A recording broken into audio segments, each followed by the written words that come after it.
What's happening, guys? Today we have two very special guests, Ian Westermann from Essential Tennis and Joel Chasnoff, co-writers of a play. You guys wrote a play, right? That's right. Yeah, Romeo and Juliet, original work by Ian and Joel. Yeah. There you go. So in all seriousness, a book, Essential Tennis, appropriately named, right? Thank you. How did you come up with the name for the book? It was actually not the original title. Yeah. Really? And Joel is actually against the title. Can I say that?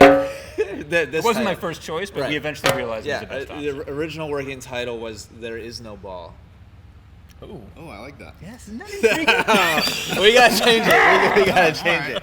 And the publisher was actually like, eh. Oh, So the publisher wasn't crazy about it. Yeah. Okay. I gotta ask. I mean, you coach tennis on the internet. Why Allegedly. a book? I mean, Nate can't even read. Like, I don't know what we're Most gonna tennis do players with our, can't. with It's a our challenge. copy. Fun fact. What really a book like this seems like a shift in content strategy for you. Well, explain. Yeah, well, early on when I started, a million years ago, I actually tried to balance all my creative stuff between a blog and a podcast and a video platform. So it was like I tried to balance written and video and audio just because I felt like people learn in different ways. Everybody consumes content differently, right? Yeah, and I wanted it to be kind of spread out so that it was equally accessible for people. And over the years, as you guys know, as YouTube has become so prolific and video content in general has kind of taken over, I've obviously shifted heavy in that direction. And I've always kind of regretted I like writing emails, but I don't have the patience for something like this. It seems like a massive undertaking. So when Joel reached out and offered to collaborate on creating the content together, it just felt like a golden opportunity for me to finally kind of fulfill that dream of having a book without having to sit behind a computer for Without having to write it. without having to write. That is the dream, really. Everybody wants a book. Without It's having just- to do all the hard work, Joel. It's the creating of the book. You never phrased it like that, but that's a good. Yeah. I technically already made all the content. It just wasn't in I'm not a great writer in terms of putting things together in this kind of format. So Sure. that's where Joel really was super, super critical in making this as easy to read and fun to read and enjoyable to read as it is. So how did you guys meet each other? I mean, I was gonna say we got to get into the content, but let's figure out how did you guys decide to write a book Craigslist, together? misconnections. AOL chat. A tennis racket. Yeah. I live in Israel, and I play tennis probably at a 4 or 5 level, depending on the day, and consume a lot of tennis content, including you guys, which I love, and my dad loves too. I was telling Ian. cool. His dad's a big fan. I'll tell you the story Really? later. That's awesome. Yeah. But I reached out to Ian and said, hey, could we, would you think about writing a book? And he rejected the And idea. I said no. So 2 years passed. And he was like, how about instead you write the book for me? Yeah. Well, after 2 years, I reached out again, and I guess something changed, and we decided to go ahead and give it a go. And it took 5.5 years, the whole process, between writing a proposal, Did it deciding really? what to go in. After the 2-year gap, years. it was 5 years after actually starting the work. It took 5 years. To put it in perspective for the average human being watching this, how long does it take you to produce a YouTube video? Your standard. Well, you often 45 say, minutes. 45 minutes versus Yeah. 5.5 years. you say, I film it one day, it's up the next. Yeah, and, right. So it's a change. Yeah, it was a huge undertaking, and Joel has already published several other books. He's an incredible writer, huge tennis fan, passionate player himself. So his expertise and knowledge just made the whole process incredibly enjoyable for me. Instead of dreading it, it ended up being a really fun project. Yeah, man, I've known you a long time, and this doesn't seem like something you can do. No, by yourself. I totally would never. I never ever would have done it. So. It's a long haul for the love of it project. For sure, yeah, definitely. And it's interesting how we consume tennis content, because obviously we're all in the game of trying to connect with viewers from a visual standpoint. A lot of learners are visual. But for me, I mean, Tim Galway, Brad Gilbert, Agassi's book. I mean, reading tennis content I'm a big fan of it. So what was the hardest part of communicating what you're really thinking about in a book when you can't show somebody? Where you're like, no, like this. And then you're trying to put it into... Yeah, is it a picture book? There's only 2 or 3. Unfortunately, there's not any pictures, Scott. Yeah, there's only a couple. Sorry, bud. There's QR codes. I did see the QR code. You can I can do the scan phone that. thing. Yeah, Okay, the QR yeah. code. That's for you. A But little being able to essential tennis. articulate, I imagine articulating things that you're talking about without visually, that'd be a pretty decent challenge, I imagine. Yeah. So part of what I really liked about the 3 pronged approach to doing the video, the audio, the written. Was I was pretty mindful about what I did in each medium. So like something that was very technical, how to hit topspin on your forehand or hit a slice serve or whatever. Obviously that was I was going to do that on video as opposed to sitting in front of a microphone and talking, through it. But stuff that had to do with mental toughness, mindset, the improvement process, maybe tactics or strategy, how to be, certain types of players. I would just automatically kind of shift those kind of topics over to the podcast or for the blog where people were reading or listening. So it was more so those types of topics. So yeah, there's not a bunch of diagrams. There's not a bunch of like position 1, position 2, like position 3. Like there's none of that in here. This is more, I guess, philosophical. And to the extent that there is technique, it's about why that technique is important and why you should consider incorporating this technique as opposed to turn to your left, raise your arm, that kind of step by step. step. So he's much smarter than we are because as CEO of Play Your Court, I want maximum content out there for the masses. So we would film a YouTube video and I'd be like, great, take the audio and just release it as a podcast and then transcribe it and release it as a blog. And that doesn't make any sense if you listen to the podcast or read the blog when the audio. Sometimes it works, but other times. But I think each user is looking for something different. I think with a book, you're looking for intimacy. You want to feel like you're hanging out with the guy, and Ian is sitting right next to you, right? And like you are now. And that was also the challenge. Like, how can we make it seem like this is a living room chat? And I think, the people who have read it and given me early feedback, the most common piece of feedback, I don't think I've even told you this, the most common piece of feedback I've received is, it sounds like you in my head, like when people read it, which is just a really... It helps that your videos are out there. Huge testament to you and your writing that you were able to pick up on that. They're familiar with you as a personality already. They open the book, it's got to feel like an extension of what they know already. And that was one of my biggest, I think, concerns early on was I didn't want it to read like somebody else, so like somebody else's content. And you did a fantastic job. Well, thanks. Glad. I mean, for you, especially with everyone that follows you, I mean, you've opened the doors and allowed people into your world where it's a very personal connection you've made with most of your viewers. So it had to be pretty special that Joel was able to articulate it into writing, because if it didn't sound like you, people wouldn't buy in. You said with the book, philosophical. Give us a little bit like background on the book. Give us a teaser. I'm very curious. We have not had the chance to read it yet since you handed it to me. Like how good in Atlanta how this good morning is this at 5 book? a.m. Like if one is Milwaukee in January and 10 is like Saturday night at the Nest, the opening weekend of Indian Wells. It's like, where does this book rank? He lives in Milwaukee, so probably it's not his one. We're biased, but go ahead. Well, to answer the first question first about philosophical, like to go back to the Tim Galloway, Inner Game of Tennis, like that obviously is heavy over on the mental philosophy, for lack of a better word, like how to think about the game and think about your own like psychology and like thoughts. Whereas like a Brad Gilbert, which you also mentioned, is very practical and like applicable, right away, like tactical kind of stuff. So I think our goal here was to kind of marry those two ideas or themes, and so it's I would say pretty evenly balanced between those two fields of like how to think about like. So like a practical example, I think so many people out there consume tons of content, they take tons of lessons, they play tons of matches, and so there's a underlying assumption by so many players that they're doing X, Y, or Z. Like let's say the split step. Now, you guys know as coaches that this split step has been talked about 100 cajillion times, but what percentage of people actually do it? So those are the kind of concepts, not necessarily the split step specifically, but how can I teach people how to think about their game in a way that reality and perception actually start to kind of come together a little bit more. And I feel like the more I can help people do that in my video content, my audio content, and written content, the easier people can navigate through the improvement process themselves without feeling like they have to book a lesson every other day just to kind of like know what the heck is going on. And also what to get out of lessons. I mean, we talk about lessons and what does a good lesson look like? What does a good coach look like? And what should you expect in terms of improvement realistically versus, what's just a dream? So this is an extension. I mean, this is an extension of your core mission of helping more to all of us, I think, got off the tennis court teaching one-on-one lessons because we realized we could make a bigger impact in the tennis space by working with many at one time, right? Not on like a group clinic on a Saturday where you have 8 players. You can impact multiple hundreds of thousands of tennis players with one video. Yeah, with one Is this T-Rex an extension outfit. with one T-Rex outfit? You with can reach one- so with many one- more people. With one no look. 2,300 people saw. That's right. That's right. Yeah, that really. Yeah. In fact, go check that out. We'll link that in the. Like everyone's comment gonna watch this section. video, and it was like Yeah.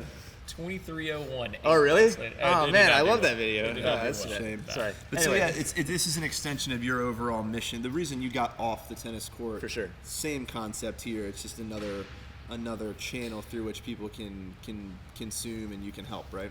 right, and it's kind of an extension of my answer before about like why the book. Like, there's certain people, no matter how crazy they are about tennis or how much they invest in their YouTube game. Right, exactly. Like, they're just not YouTube people or Instagram or whatever. Yep. So I want to make sure to serve however the broadest range of people is out there that needs to hear the message I have to say. I want to make sure it's accessible to everybody. So another big reason why the book was so attractive to me.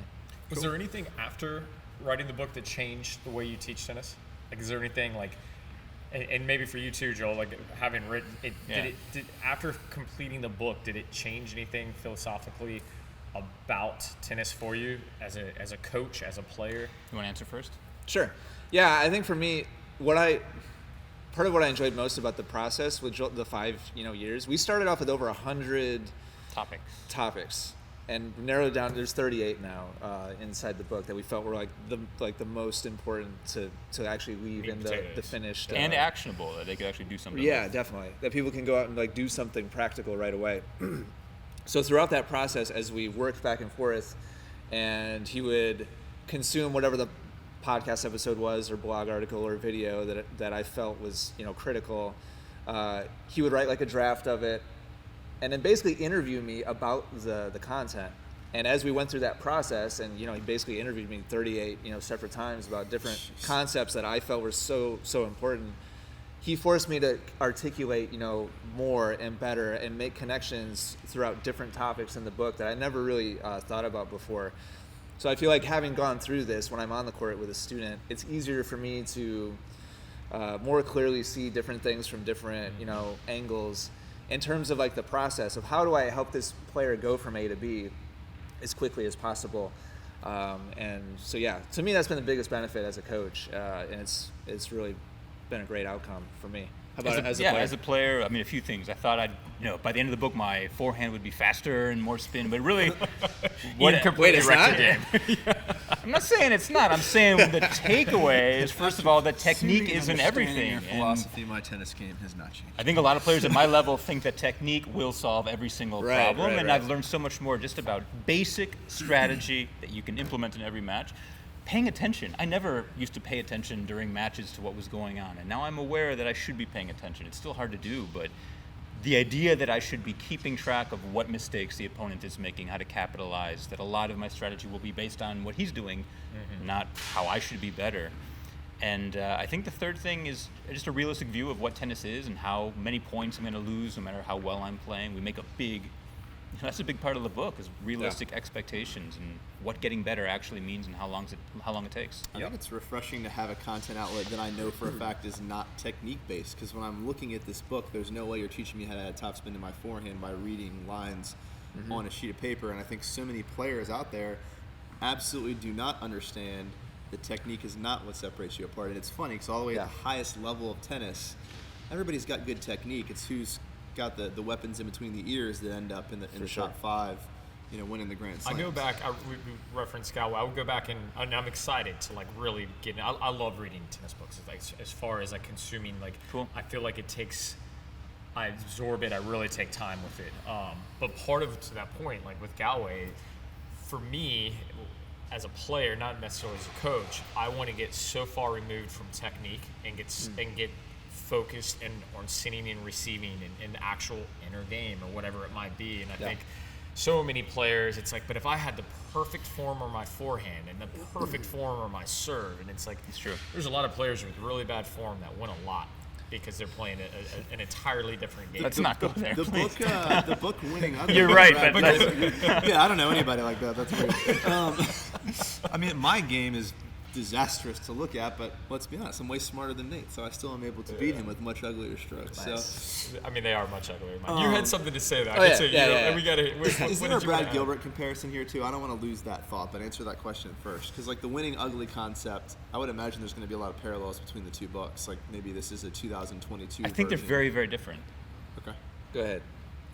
I You think. sound very adamant well, about first that. of all, I think his assumes that you know how to get better, and yours is very focused on ours is very focused on the improvement journey itself. And there's literally one of the appendixes in the book is I think 38 progressions, or however many progressions you should do to improve any piece of technique or strategy. So we're guiding on how to actually improve, whereas his assumes you can. You already have it.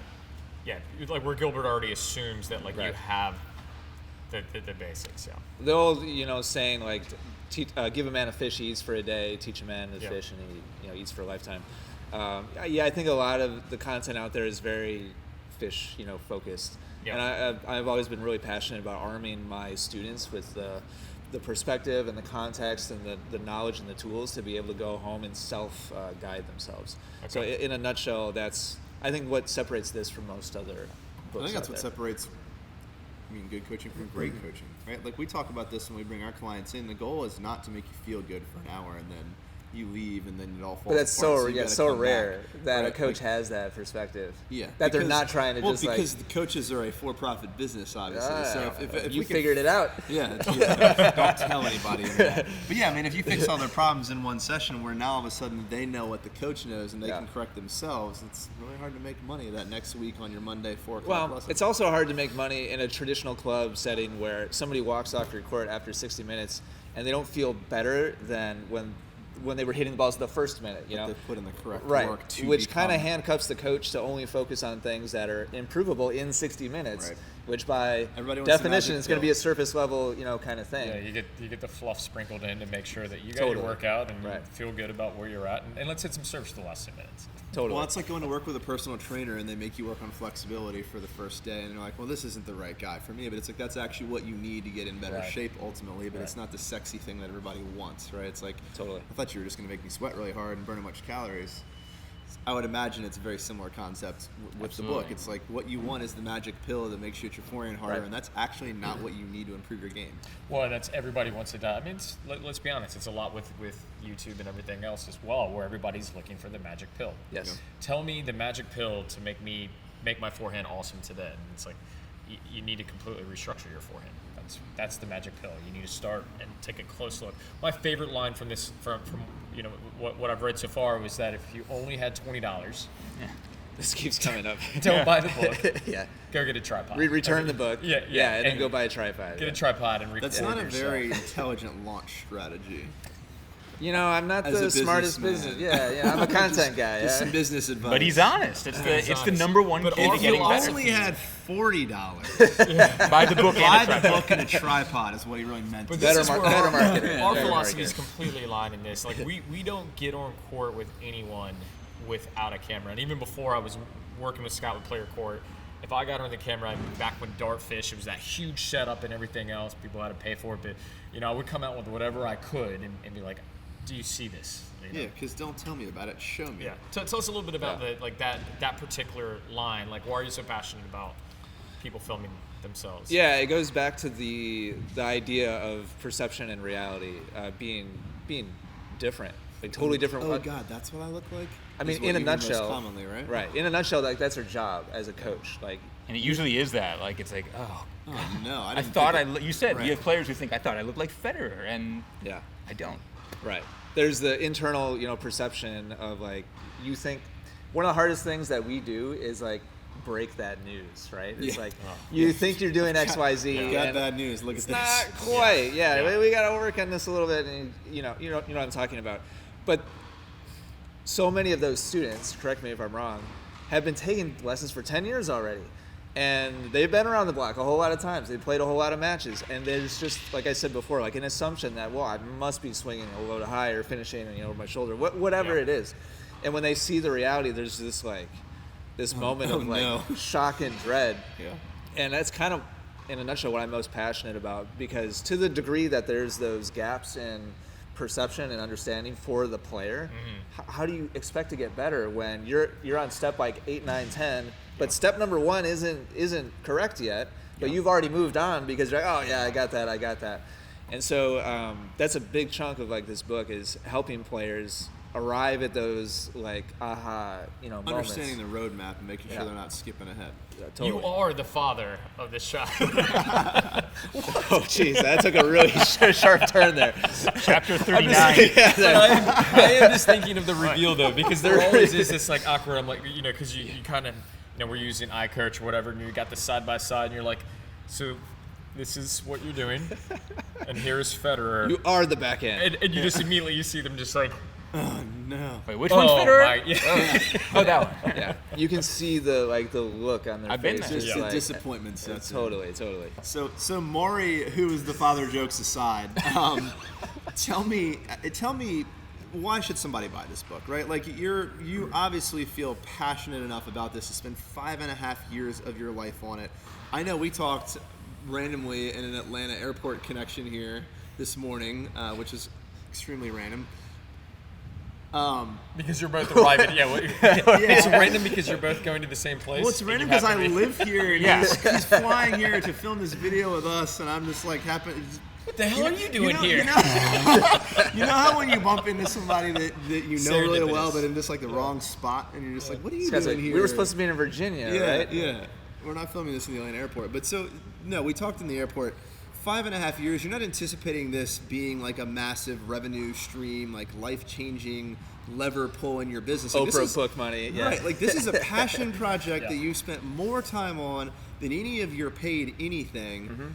There's got to be a pretty compelling reason why someone should buy this book. I mean, I assume, like, I know you're from the Midwest and you don't want to sell everybody anything, but like, tell me why I should buy this thing, man? We Like, know how you Midwesterns are. yeah, I mean, my wife is from the shucks. Midwest. She's very nice. She would never try and sell you her book. It's on kind of YouTube. enraging sometimes, right? It's like, just come on, tell me what you Right, think. yeah. Tell me, I mean, Right. but for real, to tell our audience is watching, everybody has a lot of respect for you as a tennis coach.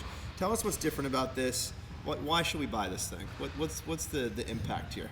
I appreciate that. Well, going back to like the early stages with Joel, starting with over 100, that was like my first task. Joel was like, all right, so you've already created like a lot. I mean, over the years, I've made over 6,000 videos, and I don't know, over 1,000 podcasts, and like probably over 10,000 pieces of content over the last 12, 13 years. And so Joel's first task. And then in 5.5, you made one more piece piece of content. Right. So Joel's first task for me was, okay, go through it all and come back to me. I think you said 200. I think was the original number. Well, maybe it was 100, and I was like, that's like too easy. I was shooting for 200. Okay. And so, So this is a greatest hits album. exactly, yeah. So this is basically like the culmination. Like I went through, in my brain, like if I had to pick, it's like your children, analogy, like your favorite, you know what I'm talking about.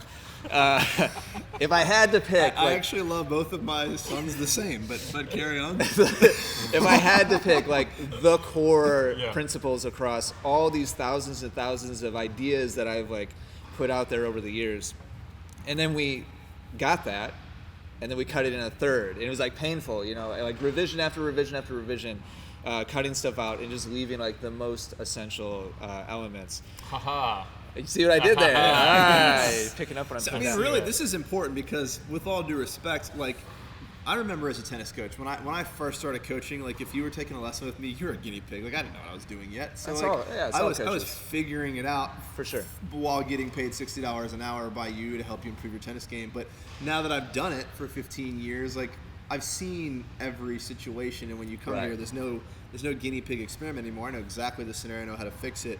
So I mean, this is a greatest hits album for you. Like, there's no crappy songs in this. This is your best filler, all work. thriller. But I Right. really believe no matter how long someone's been coaching or You're always playing, gonna improve it. that there will be stuff in here that changes how they see the game. Just whether it's the philosophy of how to build a point, winning and losing, court mechanics, like you'll see the game differently no matter how long you've been at it. Well, I love something that you said a moment ago where we were talking about those other books, and you're like, but they're a little bit surface. They're assuming that you know how to fish.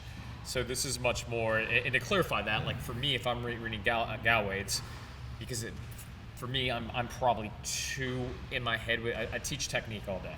So if I get out and hit, I'm like, oh. That's good. That kind of maybe I get a little technical. So for me, it's always getting as far away from that as to enjoy the game. But for most people, I mean, they're working on improving their game, and it starts with technique. So you're diving into like the really, really meat and potatoes and stuff.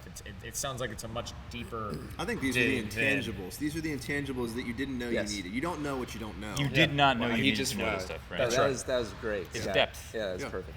Wordsmith over here. I was trying to get there. Yeah, I mean, I appreciate the kind words a minute ago. You don't get a whole lot of them from me, so it really. No, I'm savoring it right now. Yeah, right. I'm not from the Midwest. But I do what I do because I really love it, and I've taken it very serious. Yeah, it's tennis, but like I have a lot of pride, in what I've provided over the years, and this is basically like the culmination of my whole teaching career. And the time so it's a very important, piece of work for me. The time commitment you've put into it, with the end goal not being to make a bunch of money, speaks volumes, right? Like, you're putting this out there because these are the most important things you think a tennis player should be aware of, that you've learned over a 15-year career. Here's the highlight reel. I mean, I would imagine every word inside of this thing is well worth the price of admission. So it's been every word has been very, very purposeful. Guys, you know me, I love to sell you some stuff, but only stuff I believe in, right? Like, I'm always promoting Play Your Court products. I'll occasionally promote somebody else if I think it's really important. I think this is really important. So how can we go get this thing? Hold it up. For only 2 small payments. Easy installment payments. And he cuts through shoes. That's right. That's right. Well, it's available everywhere. Amazon, Barnes & Noble, Barnes & Noble. Old-fashioned bookstores, the Amazon, Audible. I read the audiobook. Anybody who listens to my podcast. Is this available right now? I can go May 31st. You can pre-order right now. Okay. And if you go to essentialtennis.com/book, we're giving away some bonuses, and so is the publisher, giving away some bonuses for pre-ordering. So you can pre-order it, and you'll get your physical copy on May 31st, the day that it actually drops. Or same thing with Audible. You'll get it, the audiobook, or Kindle as well. So whatever format you like to consume, it's available. Wherever you like to buy books, it's available. Cool. Fantastic. Well, thanks for taking the time to meet with us. Is there anything else you feel like the interwebs needs to know about before they go purchase this thing? I guess I'd just like to say thank you to Joel. He invested so much time and energy into it, and he treated it like his own child, his own baby. 5.5 years is I know I keep saying it, but it's just like, I wish I cared about anything. And Joel, you're a comedian. Yeah, I mean, off my main career is as a stand-up comedian. Has this hurt your His career? No, because I love writing. I really love good comedy is diving into a topic and exploring it, and I just, that's what I did with this as well. So I feel like we're going to get a little hint of that then. There might be a few jokes sprinkled in here and there. Some people have said, I'm surprised it was Stuff funny. that flew under my radar, probably. Yeah. See if you can find the joke. Yeah, Joel, as a whole, has working with Ian made you way less funny? I will say this. We have different personalities. So I'd call him, we'd have a Zoom, and I'd be like, Ian, how are you, man? Yeah, I'm fine. You're good. You're the right co-author to pull out the highlight. So a lot of it, speaking of fishing, I had to pull stuff out of you sometimes. So that's important to understand too. Not only it is a highlight reel of Ian's career, but it's told by somebody that's way more enjoyable. Way better at it than me. Yeah. So, I don't know how to tell a story to save my life. So. It's like hanging out with Ian if Ian were if I was funny. Yeah. If I was funny. On that note. Yeah. Thank you. Yeah, but seriously, guys, I can't stress it enough. Anything Ian does in the tennis space, he always has 110% of his energy into it for the value of his consumers. If he spent 5.5 years on this thing, I promise you won't be disappointed. So I think we'll probably in our comment section have a link. I don't know where you want us to point them to, but anywhere down there, check out. There'll definitely be a very clear path for you to go buy Essential Tennis. Check it out. And guys, thanks for hosting us. Yeah, I'm a big fan of your thanks channel. for coming to Virginia Beach and for hanging out with me at the Atlanta here. airport randomly before we got here. I planned it. Yeah, that's awesome. Think about that. Karma. All right, guys. Appreciate you. Essential Tennis. Thanks, everybody. Check it out. We'll see y'all soon. See you guys.